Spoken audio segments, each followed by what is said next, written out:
आज हम बात करेंगे जॉइंट्स के ऊपर। बेसिकली जॉइंट्स होता क्या है, जब हमारी दो बोन एक दूसरे के साथ जाके मिलती हैं ना, तो वो जो पॉइंट जहाँ पे मिलती हैं उसको हम जॉइंट कहते हैं।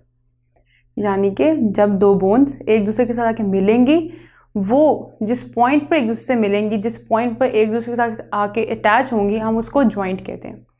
अब जॉइंट ना सिर्फ हमारे स्केलेटन को या हमारी बोन्स को एक साथ कनेक्ट करता है, बल्कि इसके साथ साथ हमारी जो मूवमेंट है बॉडी की, हमारे जो स्केलेटन की मूवमेंट है, उसमें भी मदद करता है। अपना जॉइंट अपने मूवमेंट की बेस पर ना 3 कैटेगरीज में डिवाइड किए जाते हैं: immovable joint, slightly movable joint और फ्रीली मूवेबल जॉइंट।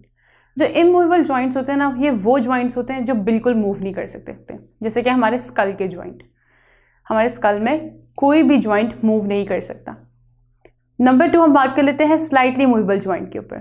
ये वो जॉइंट्स होते हैं जो थोड़ी बहुत मूवमेंट शो करवा सकते हैं, जैसे कि हमारे रिब हो गए या फिर हमारी वर्टिब्रा कॉलम होगी है, वो इसके एग्जांपल्स में हम ले सकते हैं। एंड नंबर 3 आ जाता है फ्रीली मूवेबल जॉइंट। वो जॉइंट जो एक से ज़्यादा डायरेक्शन में इजीली मूव कर सकें, हम उसको फ्रीली मूवेबल जॉइंट कहते हैं, जैसे कि हमारे शोल्डर, हिप, एल्बो, नी जॉइंट्स, ये सारे ना फ्रीली मूवेबल जॉइंट्स में आ जाएंगे। अब आगे चले ना, तो जॉइंट्स को उनके स्ट्रक्चर की बेस पे भी ना 3 कैटेगरी में डिवाइड किया जाता है। Number 1 fibrous joint, number 2 cartilaginous joints and number 3 synovial joint. Synovial joint को फर्दर 2 ब्रांच में डिवाइड किया जाता है, जिसमें से हम बात कर लेते हैं hang joint and ball and socket joint के ऊपर। अब हम इन सबको ना एक एक करके डिस्कस करते हैं। नंबर 1 हम बात कर लेते हैं फिब्रस जॉइंट के ऊपर। बेसिकली ये जो जॉइंट्स होते हैं ना, ये हमारे कनेक्टिव टिश्यू के अंदर ना छोटे छोटे कोलेजन के फाइबर्स एम्बेडेड होते हैं, जो मदद करते हैं या जो सपोर्ट करते हैं हमारे फिब्रस जॉइंट को। इसकी एग्जांपल में बेसिकली ये जो जॉइंट होते हैं, ये हमारे स्कल और ये जो हमारे टीथ है ना, टीथ बेसिकली हमारे फिक्स हुए होते हैं जॉ के अंदर।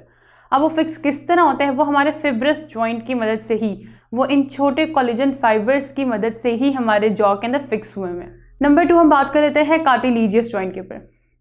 अब ये जो होते हैं ना, ये थोड़े बहुत मूवमेंट शो करते हैं, मतलब इनमें ना एक स्लाइड सा मूवमेंट हमें देखने को मिलता है।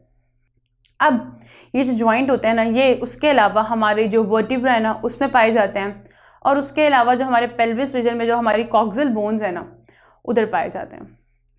उसके बाद नंबर 3 हम बात कर लेते हैं साइनोवियल जॉइंट के ऊपर।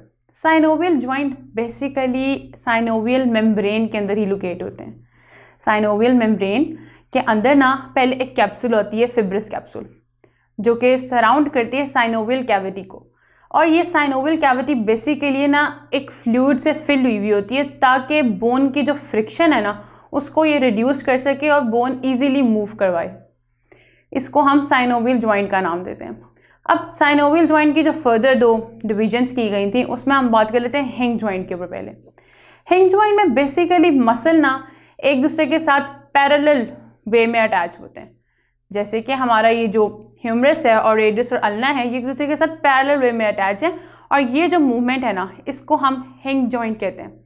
ये हमारी मूवमेंट हिंग की तरह हो रही है, ठीक है, और ये एल्बो जॉइंट पे है, तो इसको हम हिंग जॉइंट कहते हैं, यानी कि एक ऐसी मूवमेंट जो 2 डायरेक्शनल हो।